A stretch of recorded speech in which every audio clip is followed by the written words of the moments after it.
우리 말씀 보기 전에 중요한 광고가 하나 있죠. 저희 문종경 권사님의 아들 되시는 우리 고 김태균 성도님의 장례 일정이 잡혔습니다. 아마 벌써 연락 순장님들 통해서 받으신 줄 알고요. 내일 목요일이죠. 목요일 10시에 우리 오가에 있는 예의원 김기호 예의원에서 그 발인 예배가 드려지고요. 그날 내일 10시 예배 끝나고 11시 반에 장지에서 조지 워싱턴 공원 묘지에서 저희가 이제 학원 예배로 드려지게 됩니다. 내일 우리 시간 되시는 분들 꼭 찾아오셔서 우리 성도님들, 우리 문종경 권사님 또 유가족을 위로해 주시는 은혜가 함께 하시기를 부탁드리겠습니다. 내일 10시입니다. 10시 교회가 아니라 김기호의 의원입니다. 오늘 말씀 보시겠습니다. 오늘 주시는 말씀 고린도전서 3장 6절과 7절 말씀입니다. 고린도전서 3장 6절과 7절 말씀.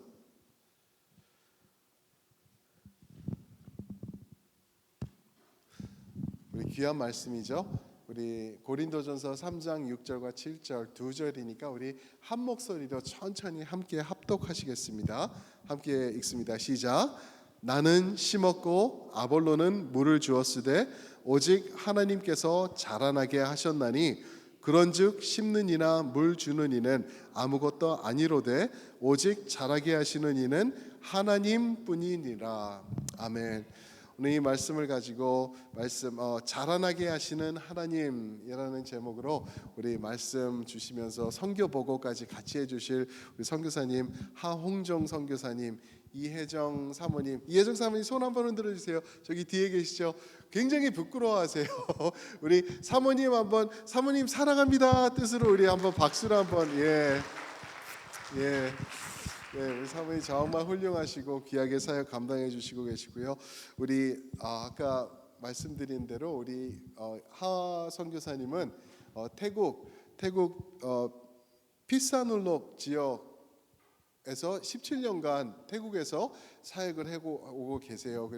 그리고 이번에 여기 미국에 들어오신 것은 12년 만에 안식년을 받으셨어요. 그래서 오셔서 재충전하시고 또 준비하시고 다시 또 들어가시기 위해서 오셨습니다. 그리고 내일은 우리 미국에 있는 하규진 아들, 외아들이 그렇죠, 외아들이. 저도 독생자가 있기 때문에 잘 압니다.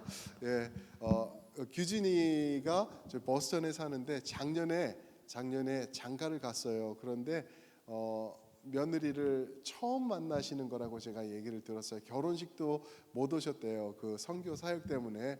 그리고 내일 이제 가시게 되는데 가서 이제 아드님 보시고 새 며느리랑 처음으로 이렇게 좋은 시간을 갖고 그리고 이제 한국으로 또 들어가셔서 선교 준비를 또 계속 하시게 되신다고 합니다. 우리 선교사님 조금 이따 우리가 기도 같이 하실 텐데요. 우리 너무나 잘 아시는 선교사님이시잖아요, 그렇죠? 우리 선교사님 사랑합니다 하는 뜻으로 나오실 때 우리 박수로 맞이해 주시면 감사하겠습니다.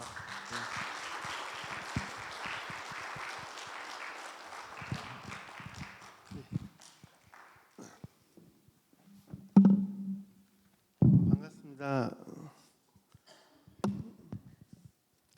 말씀 한 구절 더 보겠습니다. 사도행전 말씀입니다. 8장 1에서 4절 말씀이고요. 제가 봉독해 드릴게요. 사울이 그의 죽임 당함을 마땅히 여기더라. 그날에 예루살렘에 있는 교회에 큰 핍박이 나서 사도 외에는 다 유대와 사마리아 모든 땅으로 흩어지니라. 경건한 사람들이 스데반을 장사하고 위하여 크게 울더라. 사울이 교회를 잔멸할새 각 집에 들어가 남녀를 끌어다 옥에 넘기니라. 그 흩어진 사람들이 두루 다니며 복음의 말씀을 전할세. 이 내용은 예수님께서 승천하시기 전에 마지막으로 사도행전 1장 8절에 말씀하신 오직 성령이 임하시면 너희에게 권능이 임하고 예루살렘과 온 유다와 사마리아 땅까지로 내 증인이 되리라 하신 말씀이 성취되는 또 다른 새로운 국면의 시점입니다. 비록 그 모양은 핍박에 의해서 예루살렘 교회가 다 흩어지는 모양이었지만 하나님의 복음이 예루살렘 성 안에만 있다가 이제 유다와 사마리아로 흩어지기 시작하는 바로 그 시점이죠. 이 내용은 여러분이 잘 알듯이 사도행전 7장에 빌립 집사님이 스데반 집사님이 공의 앞에서 설교를 하고 그 설교 내용에 당신들이 의인이 오리라고 한 선지자들을 다 잡아서 핍박한 것처럼 이제 당신들은 그리스도가 왔는데 그리스도를 넘겨주고 도리어 죽이기까지 했다. 그런 내용의 설교를 했습니다.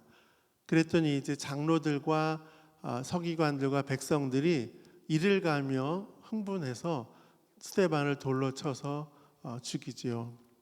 그리고 그들은 생각합니다. 이제 더 이상 이 예수교를 허용해서는 자기들의 사회적 기반과 종교적 그 틀이 무너질 수밖에 없다라고 생각을 하고 이 예수교를 말살하기로 작정을 합니다.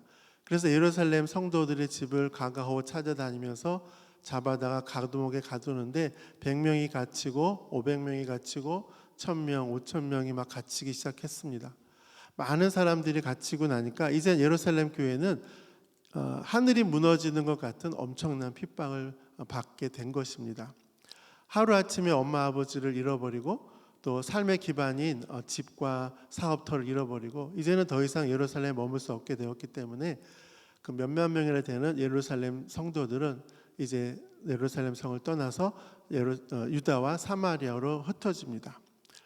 그때 성령의 인도함을 따라서 그들은 복음을 또 그쪽에 가서 복음을 전하게 됩니다. 그런데 오늘 읽은 말씀처럼 그 와중에 모든 성도들은 이 핍박을 피해서 야반도주해서 예루살렘 성을 떠나고 있는데 유독 예루살렘을 떠나지 않는 사람들이 있었습니다. 누구지요? 오늘 본문 1절에서 말하는 사도들입니다. 사도들은 왜 예루살렘 성을 떠나지 않았을까요? 사실 예수님이 말씀하신 것처럼 너희가 예루살렘과 유다와 사마리아 땅까지로 내 증인이 되리라 그 말씀을 이루기 위해서 베드로가 한 자리에서 남자만 3,000명이 되는 사람들을 회개시키는 그런 역사를 또 유다에서도 사마리아에서도 일으키면 크게 힘있게 복음을 전할 수 있는데 왜 사도들은 떠나지 않고 그 성도들만 떠났을까요? 그 답이 요한복음 21장에 나옵니다. 요한복음 21장을 보시면 여러분 잘 아시듯이 예수님이 나타나시지 않습니까? 사실 근데 예수님이 제자들에게 십자가에 매달리기 전에 여러 번 재차 내가 이제 곧 핍박을 당할 것이고 죽은 지 사흘 만에 다시 부활할 것이다 라고 말씀하셨지만 그 말을 들을 때 제자들은 잘 몰랐죠. 그러나 이제 예수님이 십자가에 죽으셨고 그 위에 이제 부활하신 후에 벌벌 떨고 있는 제자들에게 다락방에 나타나셔서 두 번씩이나 성령을 불어주면서 평안을 베풀어 주셨지 않습니까? 그런데도 제자들은 여전히 어떻게 살아야 될지를 모르고 있었습니다. 왜냐하면 그 전에는 예수님이 인간의 모습으로 같이 자고 같이 기적을 행하고 같이 살아다니고 같이 밥을 먹고 같이 일을 했는데 이제는 죽은 예수님이 살아난 것은 봤지만 그 예수님과 우리가 어떻게 살아야 될지를 모르는 거죠. 그래서 이들은 다시 이제 자기들의 본업인 고향으로 돌아서 고기잡이를 하고 있었지 않습니까? 그날도 어느 날 이제 밤새도록 고기를 잡았는데 단 한 마리도 잡지 못하고 새벽녘이 돼서 이제 디베랴 바닷가로 들어오고 있는데 예수님은 조반을 잘 차려놓고 계셨습니다. 그리고 제자들이 예수님인 걸 안 후에도 이제 아무도 아무 말을 못합니다. 왜냐하면 주님을 부인했던 그 부끄러움과 또 주님이 나타나서 두 번씩이나 보여주셨는데 결국은 고향에 돌아서 고기나 잡고 있는 자기들의 그 모습을 실패감을 느끼고 그런데도 주님은 세 번째 또 찾아오셔서 이제 또다시 그들을 조반을 먹이겠다고 오신 거지 않습니까? 그런데 그 침묵이 흐르는 그 순간 예수님께서 이제 그 침묵을 깨십니다. 부릅니다. 요한의 아들 시몬아 하고 부르십니다. 그리고 묻습니다. 내가 이 사람들보다 나를 더 사랑하느냐? 여기 있는 이 사람들은 3년 동안 예수님과 함께 공생을 하면서 먹고 자고 형제보다 더 끈끈한 연을 맺은 이제 끊을래 끊을 수 없는 형제들인 것 같은 존재들 아닙니까? 근데 그 사람들보다 내가 나를 더 사랑하느냐라고 묻습니다. 그때 베드로는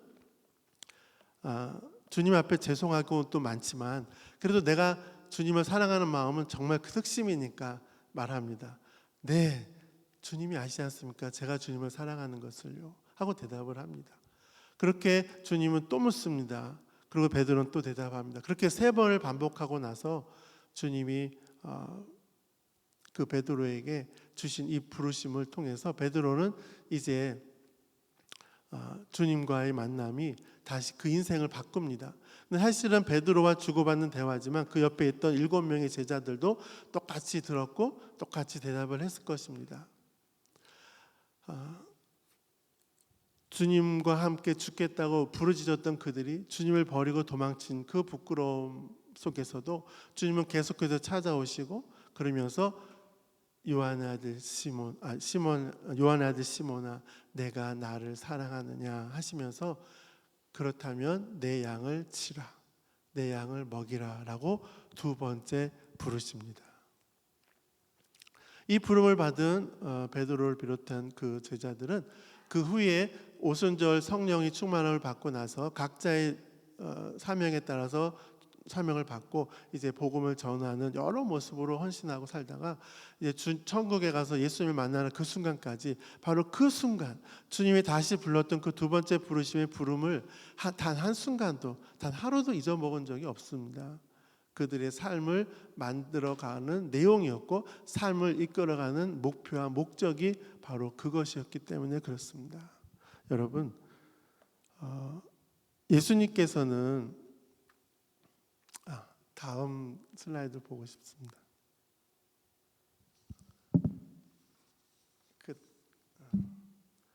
예수님께서는 마태복음 16장 18, 19절에 이렇게 말씀하셨습니다.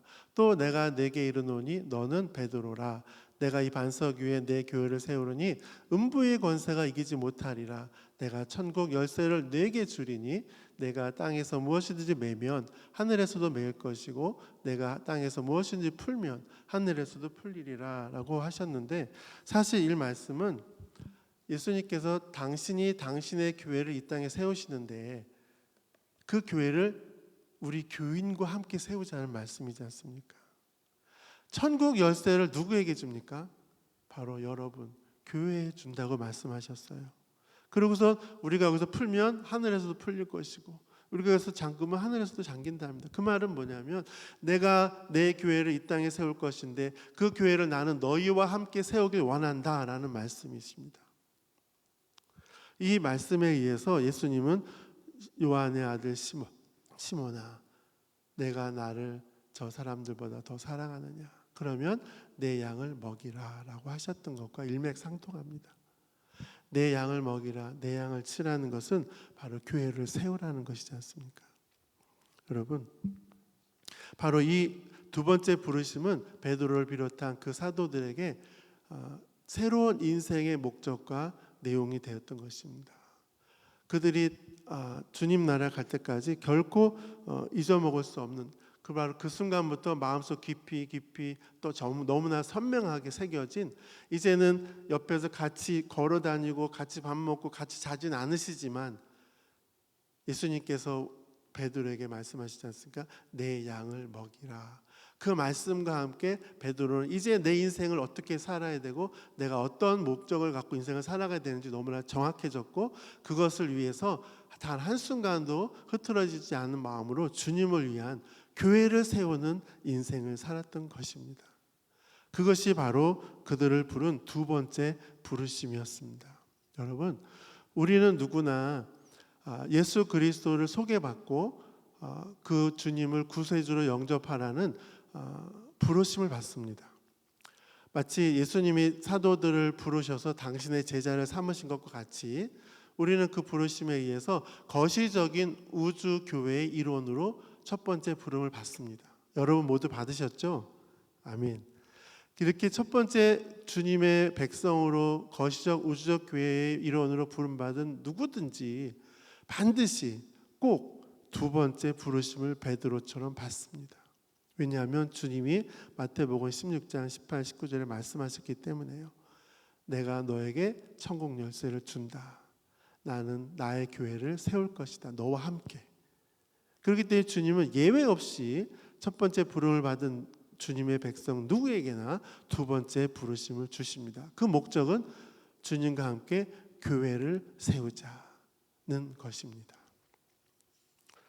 그것 때문에 아까 말씀드린 것처럼 그 사도들은 전부 다 예루살렘 교인들이 다 핍박을 피해서 예루살렘을 떠날 때 그들은 이 교회를 세워야 되는 그 두 번째 부르심 때문에 떠날 수가 없었던 것입니다. 왜냐하면 이미 5천 명이나 가까운 사람들이 감옥에 갇혔지 않습니까?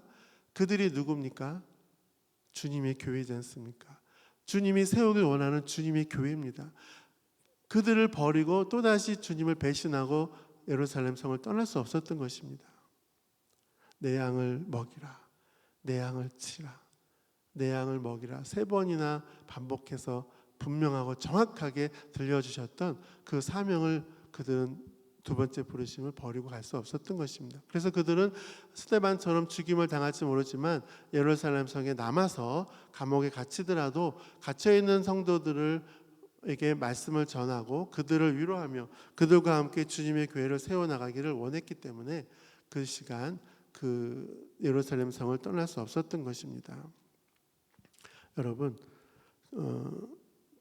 이와 같이 우리의 인생도 우리가 첫 번째 부르심을 받은 것이 분명하다면 우리가 두 번째 부르심을 분명히 정확하게 해야 합니다. 왜냐하면 그것이 베드로의 인생의 목적과 내용이었던 것처럼 우리도 그것이 바로 우리 인생의 내용이고 목적이기 때문에 그렇습니다. 우리는 이미 구원을 받았기 때문에 이제 천국에 가서 주님을 경배하며 찬양하며 감사하며 천국 생활하면 되는데 왜 굳이 이 땅에서 이 힘든 시간을 또 보내야 됩니까? 그것은 바로 우리에게 두 번째 부르심이 있기 때문입니다. 나와 함께 교회를 세우자라는 이 부르심 때문에 우리는 목숨을 다할 때까지 주님과 함께 그 일을 하기 위해서 지금 살아가고 있는 것입니다. 여러분 이 두 번째 부르심은 참으로 다양합니다. 왜냐하면 예수님이 교회의 머리시고 우리 각 지체가 여러 역할을 감당하고 있는 것처럼 주님의 이 두 번째 부르심, 교회를 세우기 위한 부르심도 참으로 다양합니다. 말씀을 연구해서 가르치는 목사님 같은 그런 부르심이 있고요. 또 열심히 복음을 모르는 사람들에게 나아가서 예수님 복음을 전하는 전도의 부르심도 있고요. 저같이 다른 문화와 언어에 가서 복음을 모르는 사람들에게 전하는 선교의 부르심도 있고요. 또 믿음의 세대를 가르치는 교사의 부르심도 있습니다. 찬양으로 교회를 세우는 성가대도 있고요. 또 코이노니아와 펠로우십을 위한 부엌에서 음식을 만드는 그런 봉사의 부르심도 있고요. 구제의 부르심, 사랑을 전문적으로 실천하는 사랑의 실천에 대한 부르심도 있고 이렇게 뒤에 앉아서 방송을 관리하시고 악기를 연주하시는 이런 부르심으로 교회를 세우는 것도 있습니다. 그리고 여러분 순장과 같이 조직을 관리하고 조직을 도와주는 그런 부르심도 있습니다. 정말 낮밤을 가리지 않고 무릎을 꿇고 하나님의 나라를 위해서 기도하라는 기도의 부르심도 또한 있습니다. 여러분 우리 모두에게 있는 이러한 부르심, 이 두 번째 부르심 때문에 우리는 오늘도 호흡하고 있는 줄로 믿습니다. 그리고 이 부르심은 모두가 다 다릅니다. 그래서 나와 다른 부르심이라고 그것을 이상히 여길 것도 아니고요. 나는 주님 앞에 두 번째 부르심이 무엇인지 정확하게 분명하게 깨닫고 그것을 충성으로 섬기면 베드로처럼 천국에서 주님을 만나는 그 순간 감사와 환희로 예수님과 만날 수 있을 줄로 믿습니다. 그런데 우리는 인간이 연약해서 지내다 보면 그 부르심을 까먹기가 쉽습니다. 그래서 우리는 우리 마음의 허리를 동여야 됩니다. 그래서 주님은 3번 베드로에게 물은 것입니다. 똑같은 질문을요. 너가 이 사람들보다 나를 더 사랑하느냐? 우리는 이 질문을 우리 자신에게 자주 던져야 합니다. 내가 내 아들보다 나를 더 사랑하느냐라는 주님의 음성을 들으셔야 되고요. 내가 너희 가족보다 나를 더 사랑하느냐? 내가 추구하는 명예와 부와 미래를 보다도 나를 더 사랑하느냐? 이런 세 번의 부르심을 우리가 듣다 보면 자기의 마음과 지금 인생의 내용의 현 주소가 읽혀집니다. 그러면 우리 다시 한번 마음을 동이고 내가 힘들어서 삶에 지쳐서 주님과 함께 교회를 세우는 일에 잠시 쉬고 있었던 모습을 발견한다면 다시 마음을 일으켜서 주님, 어떻게 다시 교회를 주님과 함께 세워야 됩니까? 겸손한 그런 부르심을 다시 주십시오 하셔야 되고요. 또 내가 이 부르심이 정확해서 잘 섬겼었는데 내가 저 사람 보기 싫어서 내가 그거 안 하지 하고 그만뒀으신 분들은 정말 다시 한번 기도하셔서 주님 앞에서 사람을 보고 하는 것이 아니라 하나님이 나에게 생명을 준 그 호흡하는 그 즐거움과 사명이 교회를 세우라는 건데 내가 그것을 멈췄구나 하면서 다시 일어나셔서 주님과 함께 교회를 세우는 두 번째 부르심에 충성하셔야 되고요. 그리고 잘 쳐다보고 가다가 지금은 다른 걸 쳐다보고 있다면 그 시선을 다시 나에게 주셨던 두 번째 부르심으로 돌이켜서 돌아와서 그것을 하셔야 합니다. 그것이 여러분들이 삶이 행복해질 수 있는 방법이고 주님과 깊은 교제할 수 있는 길입니다. 이것이 우리 인생의 목적이고 방법입니다. 여러분, 저는 사실 30년 전에 대학교 2학년 때 처음 교회를 나갔습니다. 그래갖고 대학원 1학기 때 선교사를 헌신을 했어요. 주님이 특별히 부르셨습니다. 다른 나라에 가서 다른 나라 사람들에게 복음을 전하고 그 사람들을 지도자로 세워서 그 사람들이 또 다른 교회를 세우고 또 다른 교회를 세우도록 그런 그림을 저에게 주셨어요. 그래서 그 그림 속에 이제 제 인생을 바뀌었고 결혼을 하고 저희가 이제 외국을 택해서 2004년에 여기 포트 워싱턴에 와가지고 외국 선교사 훈련을 받았고 그때 우리 아들은 여기서 1년 동안 주일학교 다니면서 믿음을 성장시켰고요. 그리고 그 후에 저희는 2006년에 태국에 들어가서 지금 오늘 태국에서 나오는 그 순간까지 17년 태국에 있었는데요. 그동안 주님이 우리에게 삶을 통해서 철저히 배우게 한 거지는 아까 우리 목사님 읽어주신 바로 그 말씀입니다. 우리가 털을 닦고 복음의 씨를 거기다 뿌리고 물을 줘도 자라지 않아요. 하나님이 자라게 하셔야만 자라더라고요. 그거를 17년 동안 철저히 배웠습니다. 주님이 자라게 하는 만큼 자라요. 근데 또 하나 그 사도행전 20장 17절인가 그 말씀처럼요. 사도 바울이 구제헌금을 받고 예루살렘 교회를 도와주러 가면서 에베소 교회 장로님들을 모셔다가 이제 설교를 하면서 마지막에 그런 말을 합니다. 내가 3년 동안 밤낮 눈물로 너희들을 권면한 것을 기억하라. 그 말은 바로 3년 동안 그들의 세계관을 성경적 기독교적 세계관으로 바꿔주느라고 그 눈물 흘린 것을 기억해달라는 거거든요. 그만큼 하나님이 그들에게 일을 하신 겁니다. 여러분, 우리의 인생이 오늘 하루 숨쉬고 내일 주님에게 갈 수도 있지 않습니까? 근데 우리가 내일 주님에 간다고 아무도 생각 안 하고 살잖아요. 근데 오늘 내가 왜 사는지를 한번 생각해 보면 정말 주님이 데리고 가서 천국에서 즐겁게 천국 생활하면 되는데 왜 굳이 여기서 고생하면서 이렇게 마음 아파가면서 힘들어가면서 살게 하실까? 그것은 주님이 구원하고 싶은 아직 주님의 백성들이 있기 때문입니다. 그들을 주님은 구원하실 때 반드시 교회를 통해서 구원하십니다. 근데 교회를 통해서 구원하시는데 그 교회는 여러분들이 세우셔야 되는 거예요. 여러분들이 예수님과 함께 주님의 마음에 합하게 그 교회를 세우시면 그 교회를 통해서 주님이 구원의 역사를 이루시지 않습니까? 그래서 우리의 인생, 예수를 영접하고 다시 구원받은 우리의 인생은 이제 다시 살아갈 목적과 희망을 어디에 거느냐 하면 내 인생을 통해서 주님이 교회를 세우는 것을 보는 즐거움, 그것이 베드로의 즐거움이었고요, 사도들의 즐거움이었고요, 우리 선교사의 즐거움이고요, 여기 목사님의 즐거움이십니다. 그리고 여러분 성도님들의 즐거움이세요. 그 즐거움을 누리면서 사십시오. 여러분, 사람들을 보고 사람들 때문에 힘들어하지 마시고요, 예수님 때문에 즐거워하시고요, 예수님 때문에 그분과 함께 오늘도 내게 맡겨주신 교회를 세우는 이 두 번째 부르심이 무언가, 그것을 정확하게 잘 모르겠으면 다시 기도해서 받으셔서 여러분들의 삶에서 그것을 누리면서 즐거운 삶을 하루라도 사십시오. 그 하루가 이틀이 되고요, 이틀이 3일이 됩니다. 그러면 그 삶이 천국의 삶이 되는 거예요. 여러분 행복하십시오. 기도하겠습니다. 하나님, 주의 사랑으로 첼트넴 성도들 지켜주